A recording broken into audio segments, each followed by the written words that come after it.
Bonjour et bienvenue sur Savoir-faire digital. Nous avons décidé de commencer une nouvelle série de vidéos consacrées aux outils de développement logiciel. Cette première vidéo est consacrée à Git et GitHub. Git et GitHub sont tous deux des outils essentiels dans le développement logiciel, mais ils ont des objectifs différents. Git est un système de contrôle de version. VCS Git est la technologie sous-jacente qui suit les modifications apportées à votre code au fil du temps. Il vous permet de créer des instantanés de votre projet à différentes étapes, d'expérimenter de nouvelles fonctionnalités sans affecter le code principal et de revenir facilement aux versions précédentes si nécessaire. Git est distribué. Git est un VCS distribué, ce qui signifie que chaque développeur a une copie complète du référentiel sur sa machine locale. Cela permet de travailler hors ligne et des opérations plus rapides par rapport au système centralisé. Git est un outil en ligne de commande. Git est principalement utilisé via une interface en ligne de commande, qui offre flexibilité et puissance mais peut avoir une courbe d'apprentissage plus raide pour les débutants. GitHub est un service d'hébergement web. GitHub est une plateforme basée sur le cloud qui fournit un emplacement central pour stocker et gérer vos référentiels Git. Il offre une interface web conviviale, ce qui facilite la collaboration avec les autres et la visualisation de l'historique du projet. GitHub a des fonctionnalités de collaboration. GitHub offre de nombreuses fonctionnalités au-delà du contrôle de version de base, telles que le suivi des problèmes, les demandes d'extraction, pull request, les révisions de code et les outils de gestion projet. Ces fonctionnalités facilitent la collaboration et rationalisent le flux de travail de développement. Sa communauté et son écosystème. GitHub abrite une vaste communauté de développeurs qui contribuent à un vaste écosystème de projets et de bibliothèques open source. Cela en fait une ressource précieuse pour apprendre, partager le code et trouver des solutions aux problèmes courants. En résumé, Git est le moteur qui alimente le contrôle de version, tandis que GitHub est la voiture qui fournit une interface utilisateur conviviale et des fonctionnalités supplémentaires pour tirer le meilleur parti de Git. Vous pouvez utiliser Git sans GitHub en stockant vos référentiels localement ou sur un autre service d'hébergement. Vous ne pouvez pas utiliser GitHub sans Git, car il repose sur la technologie sous-jacente de Git pour le contrôle de version. J'espère que cela clarifie la différence entre Git et GitHub.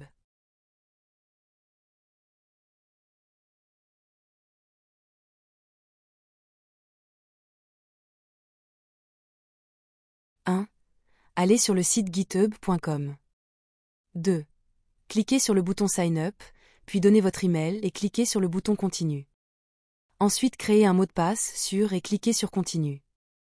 Puis, vous devez choisir un nom utilisateur unique et cliquez sur Continue. Vous pouvez ensuite opter de recevoir ou pas des annonces sur les produits GitHub. Après, il faudra vérifier et protéger votre compte en réussissant le challenge proposé et en entrant le code que vous trouverez dans un email de la part de GitHub. Si tout s'est bien passé, vous pourrez vous connecter à votre compte.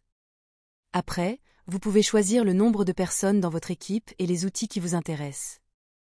Ensuite, cliquez sur Continue et choisissez l'option de compte gratuit. Vous serez dirigé vers le tableau de bord où vous pouvez créer et gérer vos projets. Vous avez aussi l'option de créer votre premier dépôt ou repository. Il est aussi possible de faire votre présentation ou celle de votre organisation, d'installer GitHub Desktop ou essayer GitHub Copilot. Nous reviendrons sur tout ceci ultérieurement.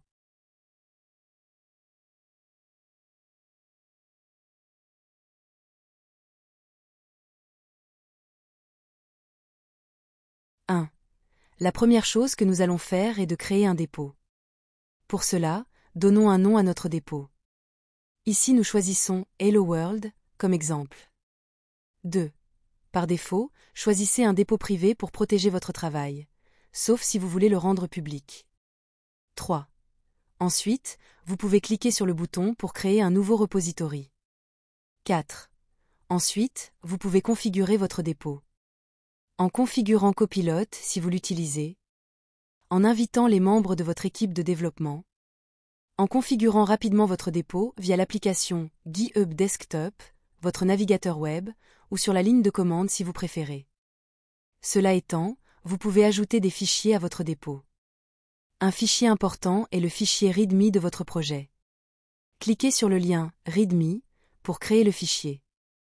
Il doit contenir des informations détaillées sur votre projet telles que le titre, la description, les instructions d'installation et d'usage de votre code, les exigences et les dépendances, les lignes directrices pour comment contribuer au projet, les informations concernant les licences ainsi que les messages de crédit et d'appréciation. 5. Maintenant, nous avons un dépôt, un fichier et la branche principale appelée main. 6. On peut alors valider nos modifications en cliquant sur le bouton de validation des modifications, le bouton Commit. 7. Le message de la validation doit être court et il comporte 2 sections, le titre et la description. La description peut être utile si le titre n'est pas assez explicite pour expliquer l'objet de la modification. Sinon, c'est superflu. 8. Vous verrez que nous avons une seule branche pour l'instant, il s'agit de la branche principale appelée main. Vous pouvez ajouter des fichiers via le bouton « Ajouter fichier ». Vous pouvez aussi supprimer le dépôt en cliquant sur les 3 points et puis sur l'option « Supprimer ». 9. Pour configurer votre profil, cliquez sur l'image du profil puis sur l'option de votre profil et puis sur « Modifier votre profil » pour remplir les sections telles que « Nom »,« Bio »,« Site web »,« LinkedIn profil », etc. Surtout, n'oubliez pas de sauvegarder vos modifications en cliquant sur « Enregistrer » et testez que vos liens marchent. 10. Vous pouvez également personnaliser votre photo de profil en téléchargeant une image qui vous représente le mieux. 11. Finalement, vérifiez que toutes les informations fournies et les options choisies sont correctes. Si vous faites de la recherche scientifique, vous pouvez ajouter votre identificateur digital unique, votre compagnie et votre ville. 12. Vous avez aussi la possibilité de rendre votre profil privé si vous ne voulez pas montrer vos activités. En suivant ces étapes, vous pouvez facilement créer votre premier projet sur GitHub.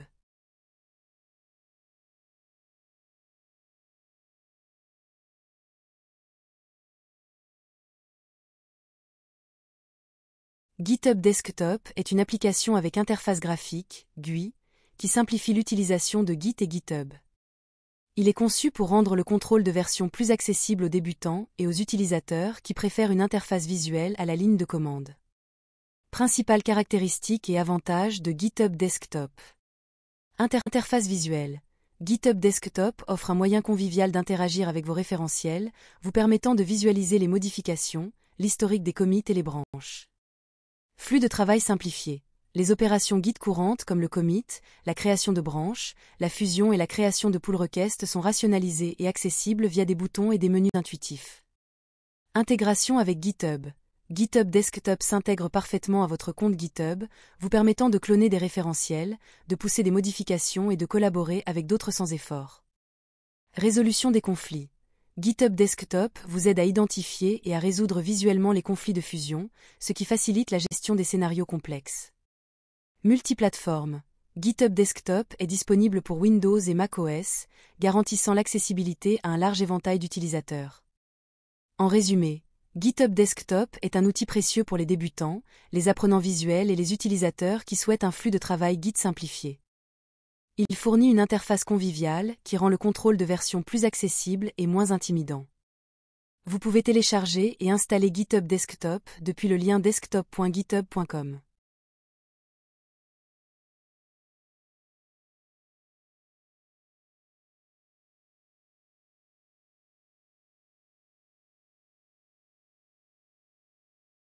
Voilà, maintenant nous allons montrer rapidement comment télécharger et puis installer GitHub Desktop. Voilà, là par exemple, si vous voulez télécharger, vous allez sur le lien desktop.github.com et puis il y aura ici un bouton Download selon votre environnement. Ici, j'ai un environnement Windows, mais normalement, il y a aussi en fait ici un lien pour ceux qui ont une machine Mac. Donc là, on va cliquer sur le bouton de téléchargement. Et normalement, voilà, le téléchargement a déjà commencé. Donc Chrome me dit One Download in Progress. Voilà, je pense que le téléchargement est complet. OK. Et là, je vais juste en fait lancer l'application.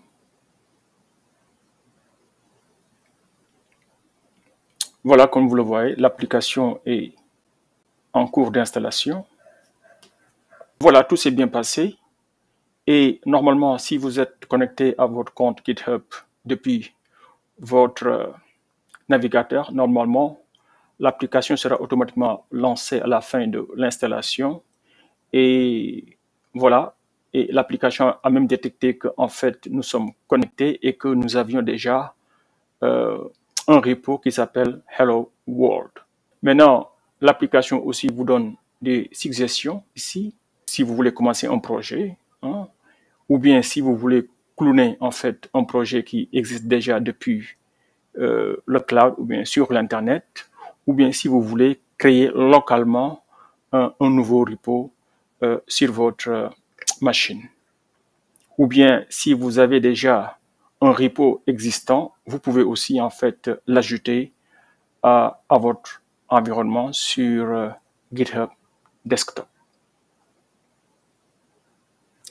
Voilà, pour nous, nous allons voir comment nous pouvons ajouter par exemple notre repo Hello World et comment on peut créer aussi une nouvelle branche sur laquelle nous travaillons et comment utiliser GitHub Desktop pour faire ce qu'on appelle un commit et puis comment on ouvre ce qu'on appelle un pull request et après comment faire ce qu'on appelle merge.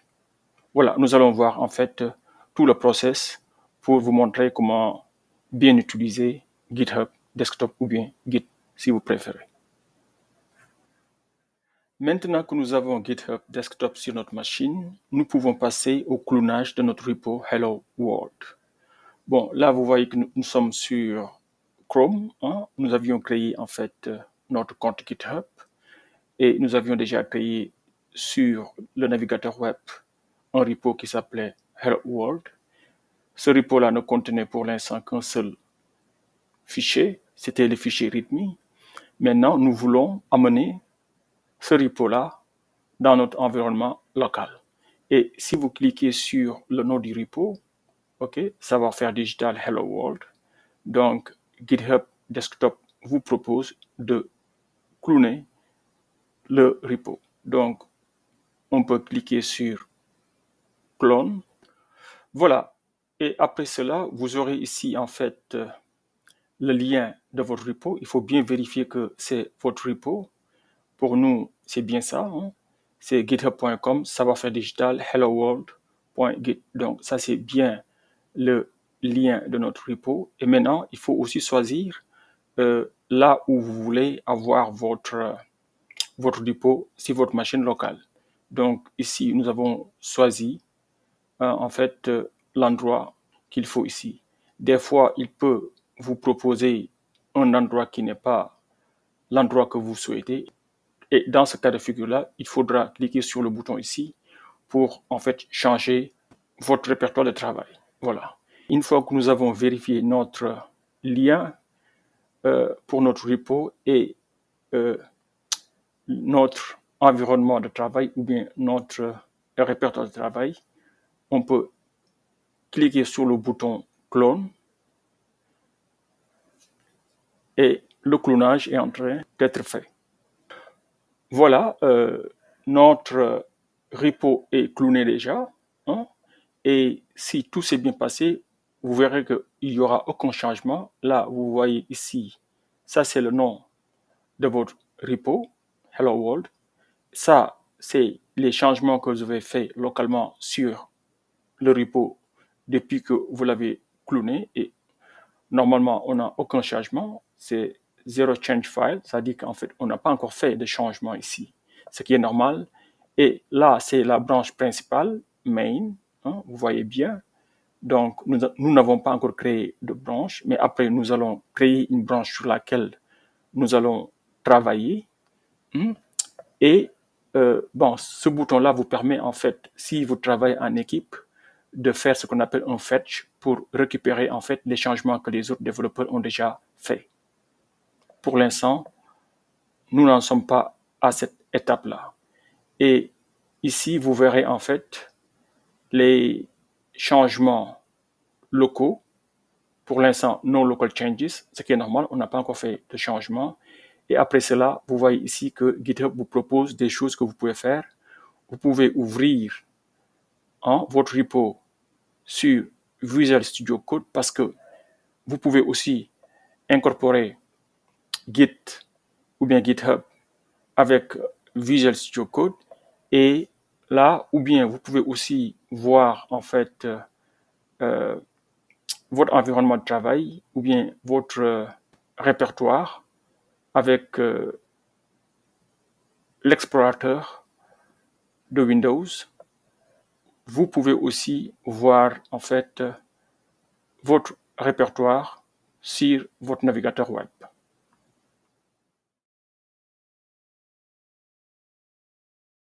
La gestion des branches vous permet d'avoir différentes versions d'un dépôt en même temps.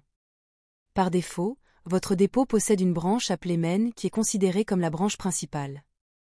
Vous pouvez créer des branches supplémentaires à partir de la branche principale. La gestion des branches est utile lorsque vous souhaitez ajouter de nouvelles fonctionnalités à un projet sans modifier la source principale du code. Le travail effectué sur différentes branches n'apparaîtra pas sur la branche principale tant que vous ne l'aurez pas fusionné. Vous pouvez utiliser les branches pour expérimenter et apporter des modifications avant de les valider sur la branche principale. Lorsque vous créez une branche à partir de la branche principale, vous faites une copie, ou un instantané, de la branche telle qu'elle était à ce moment-là. Si quelqu'un d'autre apportait des modifications à la branche principale pendant que vous travailliez sur votre branche locale, vous pourriez intégrer ces mises à jour.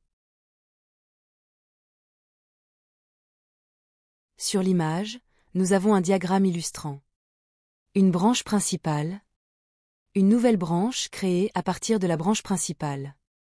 Sur la nouvelle branche, nous voyons 3 points correspondant à des modifications de code. Ensuite, une soumission de pull request, PR. Puis, des commentaires de révision de code, CR. Enfin, après les révisions de code, nous voyons une fusion, merge, entre la branche principale et la branche de travail locale.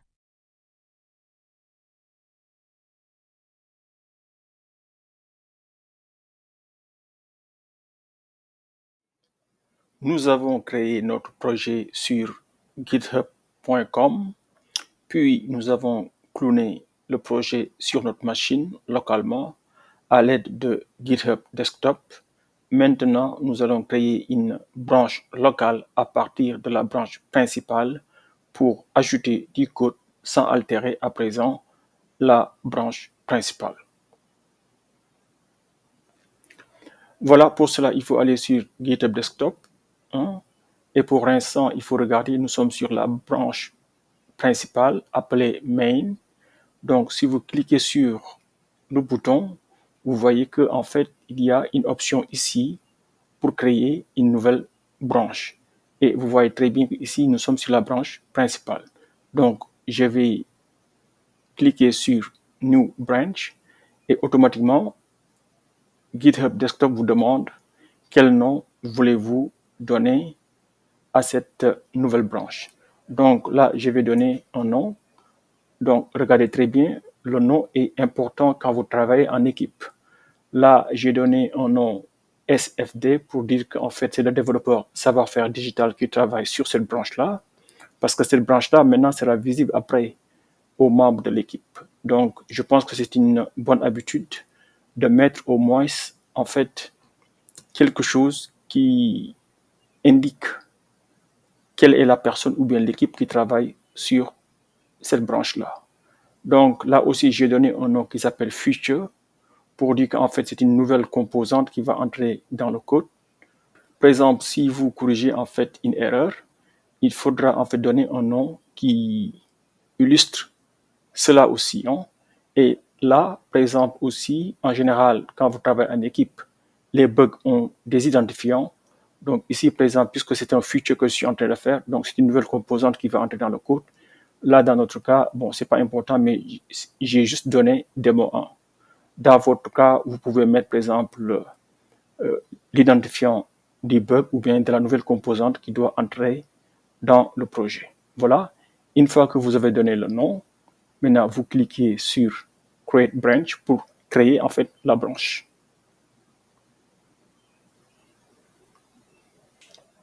Voilà, ma branche est créée et automatiquement GitHub Desktop a reconnu ceci comme étant une nouvelle branche et automatiquement, au lieu de travailler maintenant sur la branche principale, GitHub Desktop a changé, hein, a fait un switch sur cette branche-là qu'on va appeler Future Branch. Right? Et automatiquement maintenant, mais n'oubliez pas que cette branche-là, pour l'instant, n'existe que sur ma machine localement. Et c'est la raison pour laquelle, et aussi pour l'instant, no local changes. Même si la branche existe localement sur ma machine, cette nouvelle branche-là n'est rien d'autre qu'une copie de la branche principale. Et c'est la raison pour laquelle, pour l'instant, il n'y a pas de changement. Une fois que j'aurai changé quelque chose dans cette branche-là, nous allons voir cela plus tard, cela sera ici. OK? Aussi, maintenant, GitHub Desktop me demande, est-ce que je veux publier en fait cette branche-là? Qu'est-ce que cela veut dire? Est-ce que si je fais la publication de cette branche-là, Publish Branch, donc toutes les personnes ou bien tous les développeurs qui travaillent sur ce projet-là verront qu'en fait, il y a une nouvelle branche qui s'appelle SFD pour savoir-faire digital, Feature Demo 1. Donc, tout le monde verra que cette branche-là existe et quelqu'un est en train de travailler sur la branche. Mais si je ne fais pas la publication, cette branche-là ne va exister que sur ma machine. Donc, par exemple, ici, pour publier la branche, je vais cliquer sur Publish Branch. Voilà, maintenant cette branche-là est publiée et doit être visible à l'ensemble en fait de l'équipe. Donc, normalement, si on va dans GitHub, je veux dire pas GitHub Desktop, mais GitHub, la plateforme, sur votre navigateur web. Là, je suis sur Chrome. Donc là, je vais aller sur Hello World. N'oubliez pas, Hello World, c'était en fait mon repo. Je vais cliquer sur mon repo. Voilà, et automatiquement, là, vous voyez que je suis, si vous regardez ici, code, je suis sur Hello World, qui est le repo, hein, ou bien le dépôt. Et maintenant, vous voyez qu'ici, je suis toujours sur la branche principale appelée main. Si je clique sur la flèche qui est là, normalement, vous allez voir qu'en fait, maintenant, ici, vous voyez qu'en fait, c'est main qui est sélectionné pour l'instant parce que sur le cloud, je suis sur la branche principale. Maintenant, si je veux aller maintenant sur la branche secondaire ou bien Feature Branch, je peux cliquer sur cette branche-là et vous voyez que maintenant, normalement, cette branche-là, c'est la sélectionnée. Voilà, maintenant, une fois que je suis sur cette branche-là, je peux voir tout ce qui a été fait auparavant. OK? Parce que, comme je vous l'ai dit, cette branche-là n'est rien d'autre qu'en fait une copie de la branche principale. Voilà, par exemple, si vous regardez très bien ici, vous avez ici, il y a un fichier, hein, README. Donc, c'est le premier fichier que nous avions créé dans le dépôt. Et vous voyez qu'en fait, dans ce fichier-là, il y a un commit. Et vous voyez très bien, ça, c'était le message du commit. Create README. Donc, on avait créé en fait ce fichier-là. Et on avait ici un message, initial commit, qui disait que c'est en fait le premier changement de code qui a eu lieu dans le projet. Et il vous donne aussi le nombre de commits. Ici, on a un seul commit. Et puis, on vous dit depuis quand ce fichier-là a été ajouté au projet. Donc là, vous avez une lisibilité et une traçabilité. Non seulement vous avez ici en bas le contenu de ce qui a été fait dans ce fichier-là, mais en plus, vous avez le nombre de commits, ou bien le nombre de changements, et le temps, depuis quand ce changement-là a eu lieu, et c'est quoi l'origine du changement.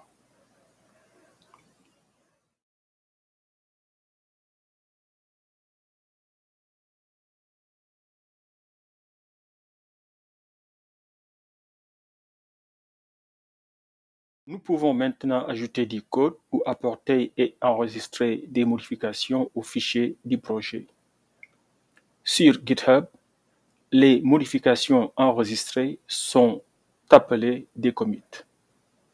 Chaque commit est accompagné d'un message de commit qui est une description expliquant pourquoi une modification particulière a été apportée. Les messages de commit capturent l'historique de vos modifications afin que les autres contributeurs puissent comprendre ce que vous avez fait et pourquoi. Voilà, ici, vous avez par exemple votre Windows PowerShell ou bien votre command prompt, c'est comme vous voulez. Donc ici, on va essayer de rentrer dans notre répertoire de travail. Donc, je pense que pour moi, ça doit être dans CD, Python Club. Et puis, bon, voilà, puisque nous avions déjà fait le clonage de notre dépôt avec GitHub Desktop, normalement, on doit avoir ici un répertoire qui aura le même nom que le nom de notre dépôt ou bien repo. Ici, c'est, je pense, Hello World. C'est exactement ça. Donc, je peux ici entrer dans mon répertoire de travail. Voilà, j'y suis. Et une fois que je suis dans mon répertoire de travail, je peux faire un dir pour voir ce qu'il y a à l'intérieur. Voilà. Donc, vous voyez que nous avons le fichier README que nous avions déjà créé lors de la création de notre repo dans GitHub. Parfait. Maintenant, on peut toujours vérifier est-ce que le contenu est correct. Donc, on peut faire un cat. Donc là, on fait quoi? Je vais faire readme ou bien si vous utilisez le commande prompt, je pense qu'il faut utiliser la commande type au lieu de cat. OK. Donc là, exactement, c'est ce que nous avons ici.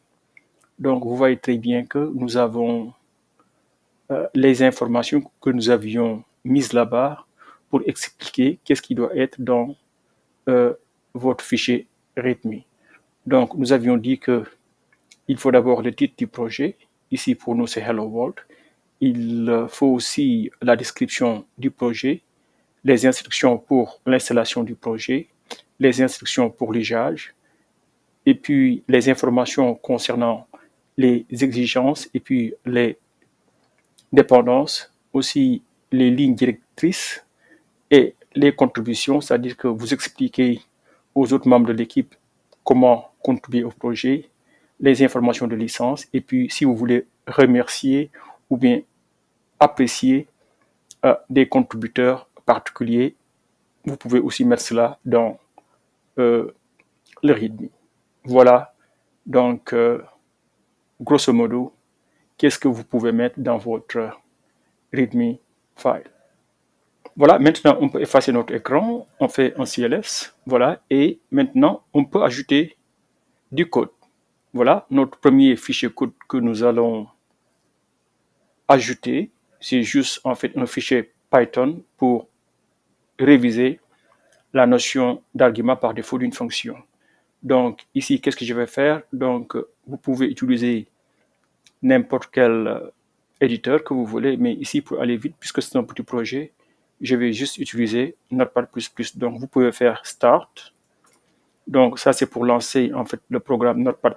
Donc je fais Notepad++. OK, et puis voilà, cette commande-là va lancer Notepad++.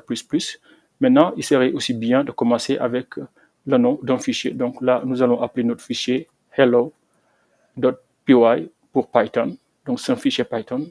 Et normalement, ceci va lancer Notepad++ et va aussi vous donner l'opportunité de créer en fait un fichier qui s'appelle hello.py. Maintenant, il faut faire très attention. Il va falloir vérifier que vous êtes au bon endroit, là où vous voulez mettre en fait votre fichier. OK. Bon, ici, nous sommes dans notre répertoire, donc tout est parfait. Donc voilà, vous voyez, ceci va lancer Notepad++ et va me demander qu'en fait, le fichier que je veux créer n'existe pas. Est-ce que je veux vraiment le créer? Là, je dis oui. Donc, et automatiquement, normalement, vous aurez ici un fichier hello.py qui est déjà là. OK? Donc, une fois que vous avez votre fichier, maintenant, bon, écoutez, on va définir une fonction très simple. Donc def, et puis on va l'appeler comment? On va l'appeler tout simplement hello. Et puis, puisque nous avons dit qu'on va réviser la notion d'argument par défaut d'une fonction, on va donner ici un paramètre P, et puis on va lui donner une valeur par défaut. Donc P, il faut retenir P comme personne. Donc par défaut, on va saluer tout le monde. Alright. Donc voilà, là on a donné le nom de toute fonction et puis paramètre et puis l'argument par défaut. Maintenant, on va finir notre fonction par 2 points. On va faire entrer, n'oubliez pas la tabulation. Et là maintenant, qu'est-ce qu'on va faire? On va juste saluer en fait quelqu'un. Donc on va faire print. Et puis quoi? Bon, nous allons utiliser la notion de f-string. Donc ici, on va dire quoi? On va tout simplement dire hello. Alright. Et puis quoi? On va saluer qui?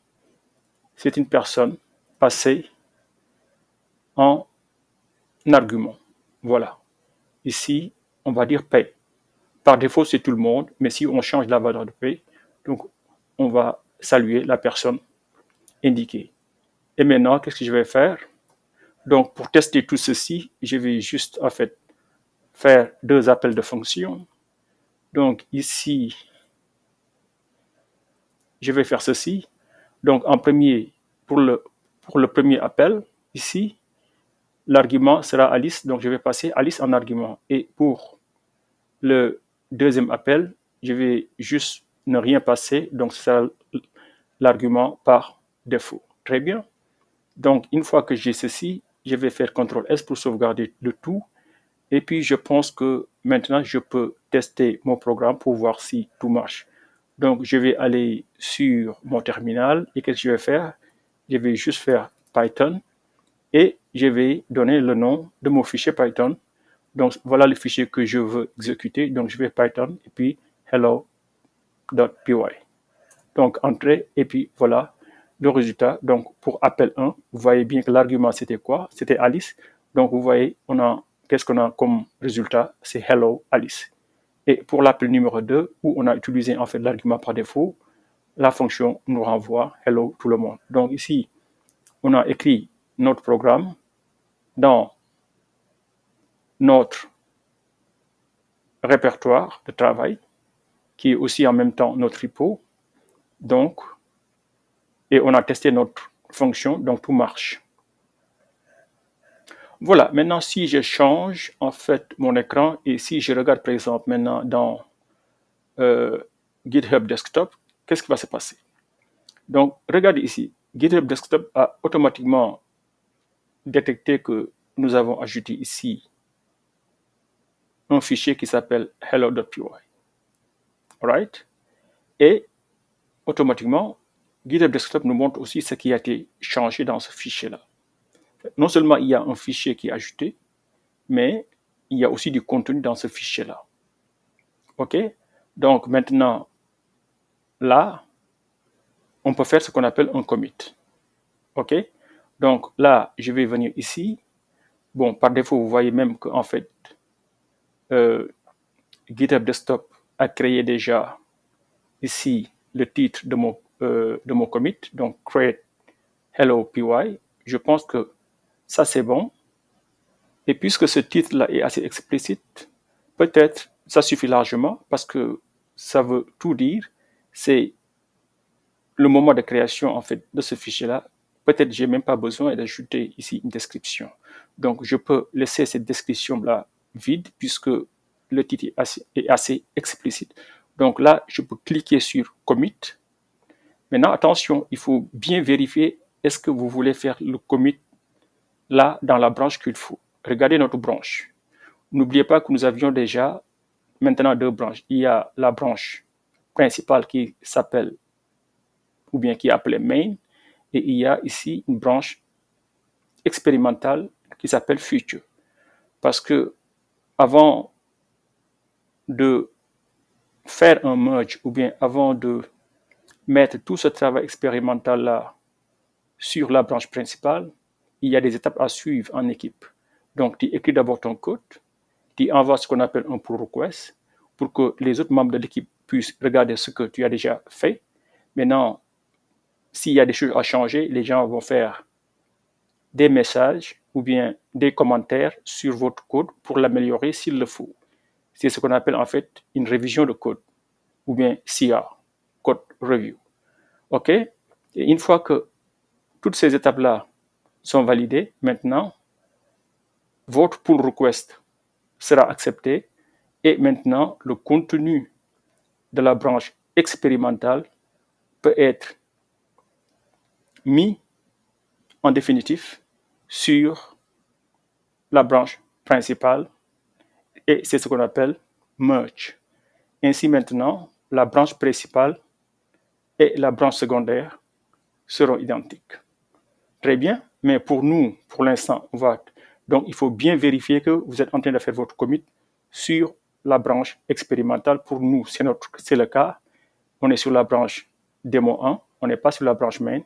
Donc, puisque ceci est bon, je vais juste cliquer sur commit. Et voilà.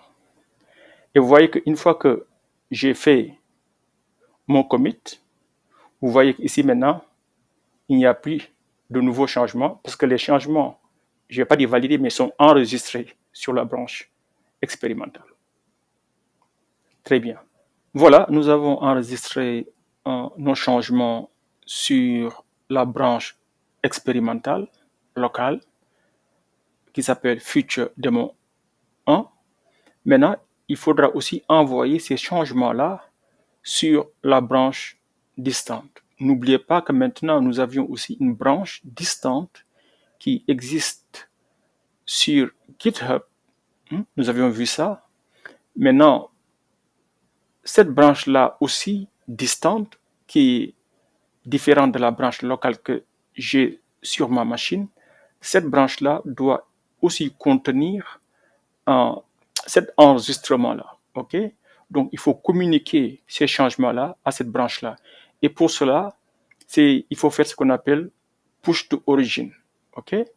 Donc, vous pouvez le faire de deux façons. Là, vous voyez qu'il y a ici le bouton bleu, push origin. Vous pouvez le faire comme cela. Vous pouvez aussi le faire ici, en haut, comme vous le voyez ici, push to origin. C'est comme vous voulez. Donc là, je vais cliquer sur push origin pour en fait envoyer le commit qui existe sur ma branche expérimentale locale sur la branche expérimentale mais distante sur GitHub. OK? Cliquez sur push. Et là, vous voyez en fait, le travail est en train d'être fait. Très bien. Donc là, en fait, tous les changements ont été communiqués à la branche expérimentale lointaine ou bien distante sur GitHub.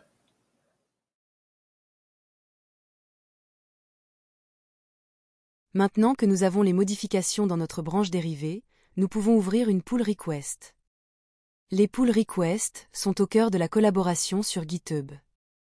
Lorsque vous ouvrez une pull request, vous proposez vos modifications et demandez à des membres de l'équipe de développement de les examiner, de les intégrer et de les fusionner dans la branche principale.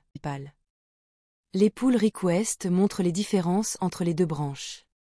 Les modifications, ajouts et suppressions sont affichées en différentes couleurs. Dès que vous faites un commit, vous pouvez ouvrir une pull request et commencer une discussion, même avant que le code ne soit terminé.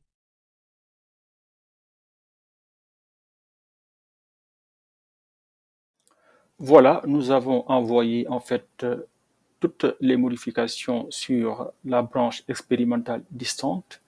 Maintenant, on peut passer à l'étape de pull request ou bien PR. On peut déjà faire un aperçu en fait de notre pull request avant même de faire le PR. Donc ici, vous voyez qu'il y a un bouton Preview Pull Request. Vous pouvez aussi faire le preview ou bien l'aperçu depuis en fait le menu. Vous allez sur branche, vous cliquez sur branche et là il y aura l'option Preview Pull Request ou bien si vous voulez le raccourci clavier Ctrl Alt P. OK? Donc sortons de ceci. Donc on peut cliquer sur Preview pull request. Donc, si vous cliquez sur le preview, vous voyez en fait que exactement c'est ce que nous avions déjà fait, hein, les changements qui ont été apportés à notre dépôt. Ici, vous regardez très bien, ça c'est le fichier hello.py et puis ça c'est le contenu. Hein. Vous voyez qu'en fait la couleur c'est une couleur verte pour dire qu'en fait c'est des ajouts. Hein. Donc normalement si c'était en fait si le fichier existait auparavant et que nous avions fait des modifications de code, normalement au lieu de plus, on aurait des moins avec une couleur rouge. OK? Maintenant, ici, on va proposer notre pull request. Donc là, il y a un bouton Create Pull Request. Je clique sur le bouton. Et voilà, automatiquement, si je suis connecté à mon compte GitHub, vous allez voir qu'en fait, GitHub Desktop va automatiquement ouvrir votre navigateur, hein, et vous demande de fournir un titre pour votre pull request. Bon, ici, puisque nous avions un seul commit, donc par défaut, le titre c'est create hello.py. Et puis ici, c'est là où on peut en fait ajouter la description de cette pull request. Donc ici, on peut dire tout simplement ajouter une fonction pour tester la notion de paramètres par défaut. Voilà. Comme cela. Mais si c'était un projet réel, il faudra mettre en fait la description ou bien ce que cette fonction-là fait en réalité. Hein. Mais bon, ici c'est juste un tutoriel. Donc voilà, vous remplissez la description et vous pouvez utiliser ce que vous voulez en headings pour mettre en fait des en-têtes, mettre quelque chose en gras, etc. Vous savez comment ça marche. Donc vous avez ici un menu pour faire en fait des choses beaucoup plus élaborées. Et si vous avez fini, vous pouvez même faire votre preview. Si en fait tout ce que vous avez écrit est correct, ok, très bien. Maintenant, vous pouvez créer maintenant votre pull request. Il suffit juste de cliquer sur le bouton Create Pull Request.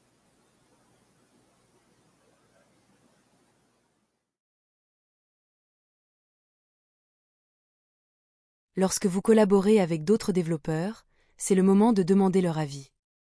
Cela permet à vos collaborateurs de commenter ou de proposer des modifications à votre pull request avant que vous ne fusionniez les changements dans la branche principale. Parfois, une pull request peut introduire des modifications de code qui entrent en conflit avec le code existant sur la branche principale. En cas de conflit, GitHub vous alertera du code en conflit et empêchera la fusion jusqu'à ce que les conflits soient résolus. Vous pouvez faire un commit pour résoudre les conflits ou utiliser les commentaires dans la pull request pour discuter des conflits avec les membres de votre équipe. Voilà, nous avons ouvert un PA. Maintenant, si vous regardez bien GitHub Desktop, vous voyez qu'en fait, tout est maintenant propre. C'est comme s'il n'y a pas de changement parce que tous les changements ont été envoyés à la branche distante sur GitHub et nous avons ouvert un PA. Et si vous regardez bien ici, vous voyez bien que nous sommes sur la branche secondaire. Et si vous cliquez ici, vous verrez bien que nous avons créé en fait un PA ou bien pull request ici. Très bien. Maintenant, si nous allons dans notre navigateur, dans Chrome par exemple, voilà, si je viens sur mon navigateur ici sur Chrome, sur mon compte GitHub, sur le repo Hello World, donc ici sur en fait les pull requests, vous allez voir qu'ici il y a number one, en fait c'est le premier PA que nous avons envoyé et il s'appelait comment? Create hello.py, right? Et puis ça c'est le nom en fait de notre pull request. Donc ça, c'est l'état de notre pull request. Open, ça dit qu'en fait, on n'a pas encore fait la fusion entre la branche secondaire et la branche principale.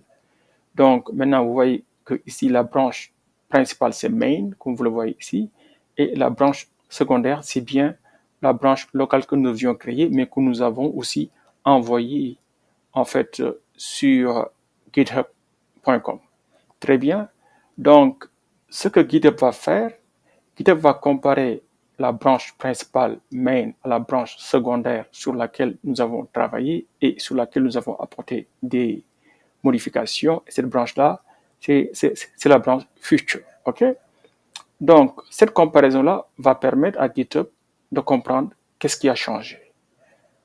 OK? Donc, là, c'était le commentaire de notre pull request.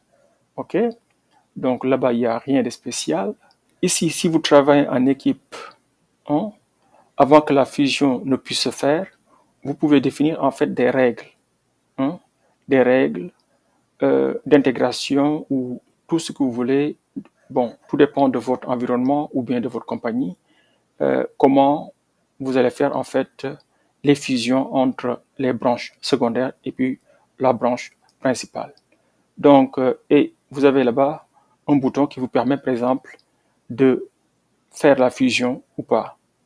Donc, par exemple, ici, vous voyez que, par exemple, this branch has no conflict with the base branch. Donc, the base branch, c'est la branche principale, c'est main.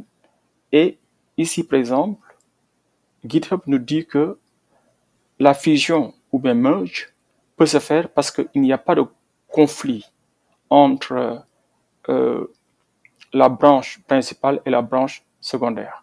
Des fois, quand vous travaillez en équipe, par exemple, on va donner un exemple très simple. Supposons qu'en fait, il y a deux personnes qui ont créé, par exemple, comment je vais dire, des branches secondaires, OK?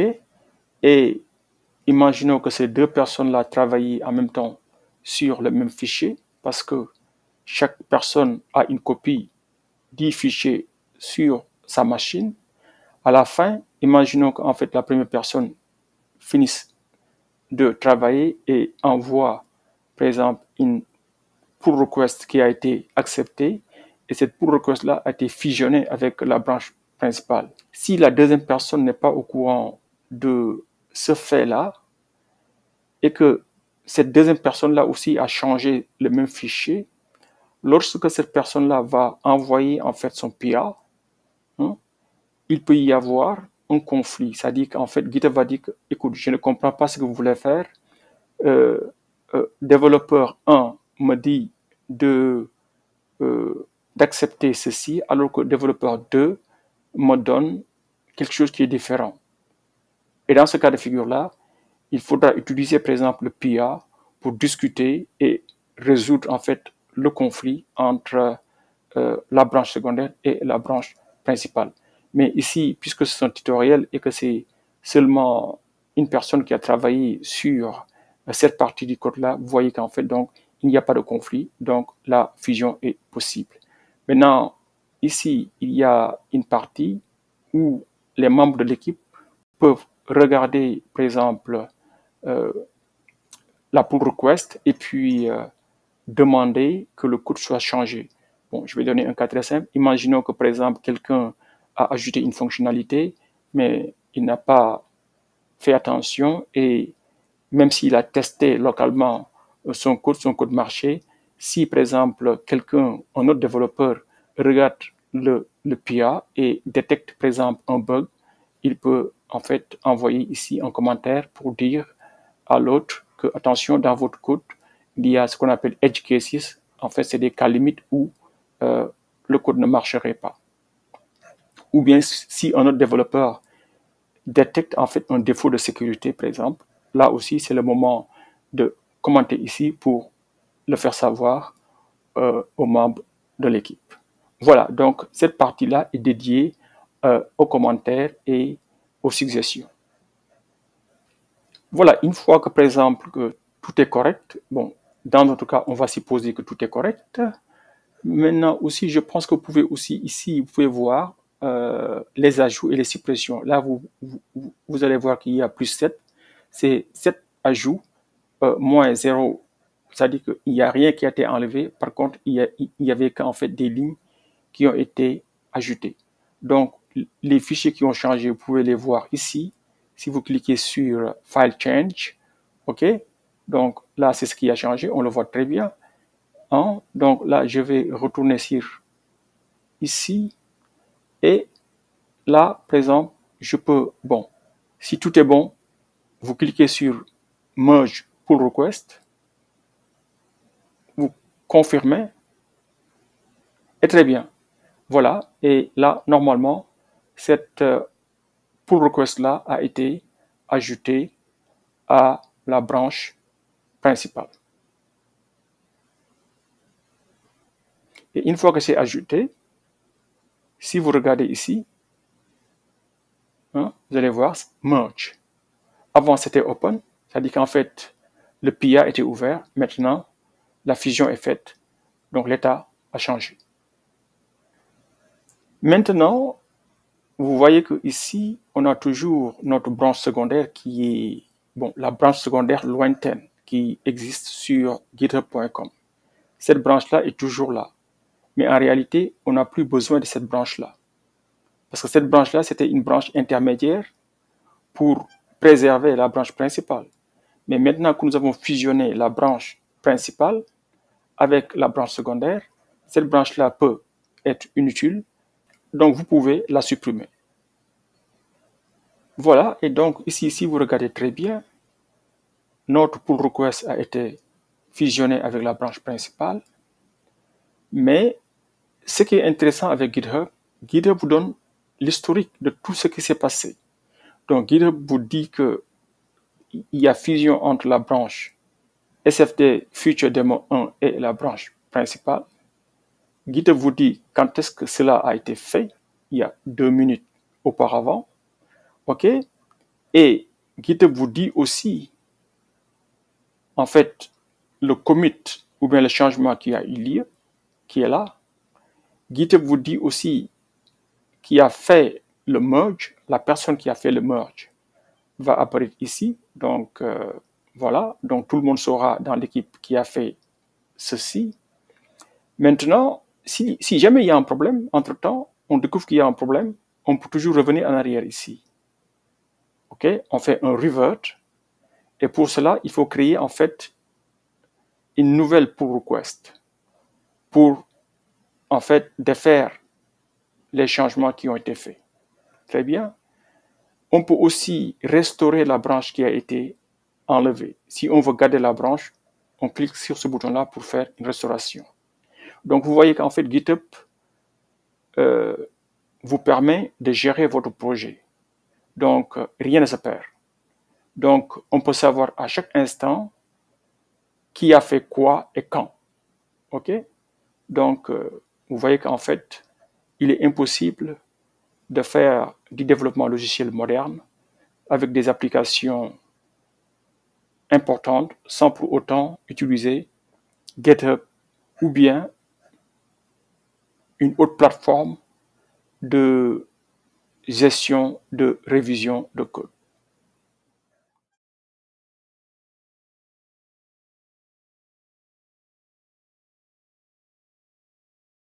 Voilà, nous voici à la fin de cette vidéo. Nous avons appris à créer un projet et à faire une pull request sur GitHub. Nous avons également parcouru les étapes intermédiaires telles que la création d'un projet, la création et la gestion d'une branche secondaire, la création ou la modification d'un fichier, l'enregistrement des modifications ainsi que l'ouverture et la fusion d'une pull request. Merci et à bientôt. S'il y a des sujets que vous voudriez que nous abordions sur les outils de développement, n'hésitez pas à nous dire ce que vous pensez dans les commentaires. Merci et à bientôt.